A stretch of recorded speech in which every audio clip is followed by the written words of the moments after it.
नमस्कार दोस्तों, मैं विजयेंद्र पांडे। हमें भारत क्या चाहता है इस विषय पे अगर हम ये सोचते हैं तो मुझे ये समझ में आता है कि हमें प्रकृति के करीब जितना रहते हैं हम अपने आप में उतना ही स्ट्रांग हो सकते हैं। प्रकृति ने कभी भी हमसे कुछ लिया नहीं, वो हमेशा दिया। अगर हम इस माइंडसेट के साथ रहते हैं तो हमें ये समझ में आता है कि प्रकृति तो अपना काम कर रही है, शायद हमने ही अपना काम करना छोड़ दिया था। इसका सबसे बड़ा उदाहरण आप यही दे सकते हैं कि हमें विकास तो चाहिए, डेवलपमेंट भी चाहिए।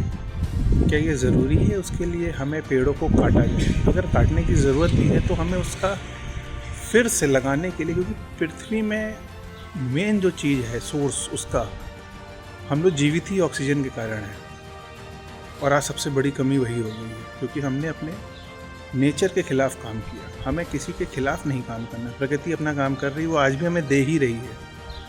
कुछ करिए ना करिए, अगर आपने एक बीज को डाल दिया है तो वो अपना काम करेगा। तो हमें सबसे पहले तो यही सोचना है कि हमें अपने रूट पे जाना है, जिसको हम ये कह सकते हैं कि हमें प्रकृति के करीब रहना है। प्रकृति ने अपना काम किया है, हमने ही उस सिस्टम को बिगाड़ा है। आज हमने पेड़ काटे हैं तो हमें ऑक्सीजन की कमी हुई है, वरना जंगल में कभी भी ऑक्सीजन की कमी नहीं होती। कभी भी किसी जानवर को ये तो नहीं सुना मैंने कि ऑक्सीजन की कमी के कारण जानवर की डेथ हो गई।